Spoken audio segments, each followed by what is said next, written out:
¿Conoces la historia de Bairoleto? ¿Mm? Ese bandido que le robaba a los ricos para darle a los pobres.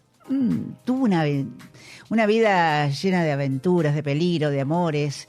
Y así empezó la leyenda. Pero no es leyenda si te lo cuenta Fabio Herreguerena, un hombre sociólogo que tendrá hoy unos 53 años más o menos, que en una extensa nota que dio en su oportunidad a un medio periodístico, decía que en las calles de su ciudad, a los chicos que se portaban mal le decían: no te hagas el bailoreto, ¿eh? Y se decía esto porque se referían a Juan Bautista, este bandido social que yo les contaba, fallecido en 1941, que ya era leyenda en General Alvear, esa ciudad mendocina de aproximadamente 40.000 habitantes más o menos. Y Bailoreto era, además, el abuelo de Fabio. Y Fabio Herreguerena, creció escuchando preguntas sobre él y también sobre sus proezas y todo lo que fue construyendo el mito. Y algunas acusaciones también, ¿eh? Tu abuelo le robó a mi abuelo, llegó a decirle la señora Elisa Carrió. ¿Qué tal? Pero también había otra gente, tíos o familiares que decían esto: a mí me robó Bailoreto. Que era como con cierto orgullo, porque fue muy querido. Algunos dicen Bairoleto, otros Bailoreto. No, es Bairoleto, que en realidad se escribía con B larga según las actas de nacimiento, pero él se firmaba con una B corta. Esa era su firma. Y bueno, volvamos un poco al nieto, a Fabio Herreguerena, que cuando terminó la secundaria, después de ver películas, documentales, canciones, o sea, todo ese mare magnum que había alrededor del abuelo, entonces eso lo inspiró para estudiar sociología.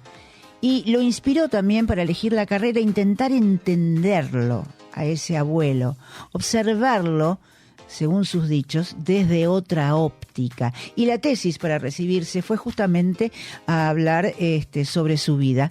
Y eso se convirtió en un libro más. Y digo un libro más porque hasta los historiadores se ocuparon de él, porque si hablamos de José Félix Orro, por ejemplo, de Hugo Chumbita, le han hecho canciones. Ustedes saben que hay en La Pampa y en Mendoza, hay altarcitos como, no sé, como los de los mitos populares, como no se me ocurre Gilda en este momento, pero altarcitos con todas las florcitas, con la foto, donde la gente lleva todo tipo de ofrendas, porque fue muy particular. Su historia, si la queremos resumir un poquito,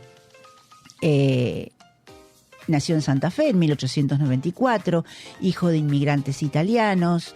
El nombre verdadero es Juan Bautista Bailoreto.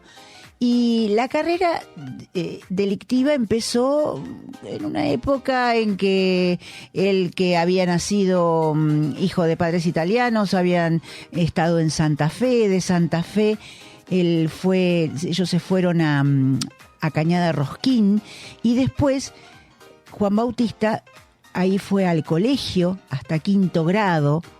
Mal que dicen en algunas actas de detención, en el prontuario le pusieron analfabeto. No, él fue hasta 5º grado, empezó a trabajar en un almacén, la familia ya se había ido a La Pampa, y en la adolescencia, gracias al padrino, se hizo vaqueano.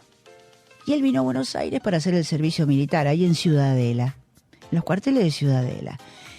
Y bueno, vida normal, hasta que, bueno, una mujer lo hizo enfrentarse a un policía, un gendarme, Elías Farache, que, bueno, él la había visto primero a esta muchacha que era de vida rumbosa, como se decía en aquellas épocas, cuando se quería hablar de chicas que trabajaban de esto. Bueno, pero el policía dijo que la había visto primero y se armó una discusión, el otro le fue a pegar desde el caballo.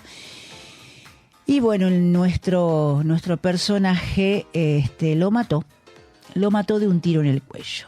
Fue en 1919 esto. Y por ese crimen pagó 2 años de cárcel en Santa Rosa, Y la policía pampeana, cuando salió de la cárcel, lo siguió chuceando, digamos, ¿no? Le armaban robos que él lo había hecho, bueno, le hicieron tanto, hasta que él tuvo que irse porque cada trabajo que encaraba no lo podía mantener. Y salió, me lo metieron de nuevo en la cárcel, salió por 1 año por falta de pruebas, pero dijo, bueno, ya no puedo trabajar. Y lo buscaba la policía del Chaco, Mendoza, Río Negro, de todas las provincias. Y empezó a robar primero para comer.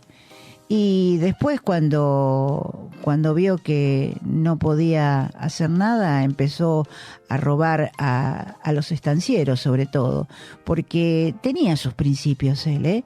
Entre 1920 y 30 todo se regía por la ley del más fuerte. Los peones rurales eran sometidos por sus patrones. Y Bairoleto intentaba hacerles entender que los gauchos no tenían por qué vivir de esa forma tan precaria. No era justo que trabajaran 15 horas al día para vivir en un rancho. Entonces él compartía sus botines con toda esa gente. ¿Cómo será que cuando la policía, cuando tenía que buscar los objetos robados, iba a las casas, a los ranchos de los peones, porque sabían que él los repartía con ellos? Y se decía que tenía los mejores caballos y los que iban más rápido, por eso no lo alcanzaban. Pero claro, lo que pasa es que la gente lo ocultaba y le iba refrescando y dando caballos diferentes para que él pudiera seguirse escapando. Entonces su caballo estaba siempre fresquito.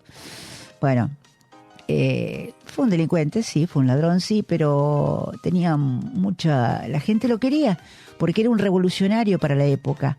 Entonces él repartía todo con ellos y se quedaba con lo que necesitaba nada más. Bueno, y la leyenda de los regalos fue que se hiciera popular, se volvió a Mendoza. Y ¿cómo será que él estaba en una de sus escapadas y se encontró tuvo ocasión de, haciendo noche en un rancho donde lo estaban escondiendo? El chico tenía que caminar un montón para llegar a la escuela. Entonces él le regaló el caballo.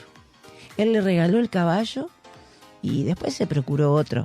Vaya a saber cómo, ¿no? Bueno, pero la cosa que la policía lo buscaba y en un momento dado, cuando lo alcanzaron, él dijo que nunca se iba a dejar volver a la cárcel otra vez. Y un compañero fue el que lo delató y de esa manera lo agarraron y se pegó un tiro. Se pegó un tiro y no quiso volver. Decidió matarse él solito. Bueno, para muchos paisanos la vida de Bairoleto fue un poco la venganza de lo que ellos no podían hacer por ser pobres, y para algunos un delincuente, para otros un héroe, pero su nieto Fabio R. Guerena ha escrito sobre él y él siente un orgullo muy grande porque es su abuelo, Juan Bautista Bairoleto, un bandido rural que hasta tiene estatua, porque se la han hecho cuando cumplieron 78 años de su muerte en La Pampa. Le hicieron una estatua con él a caballo y la bandera argentina. Todo un personaje.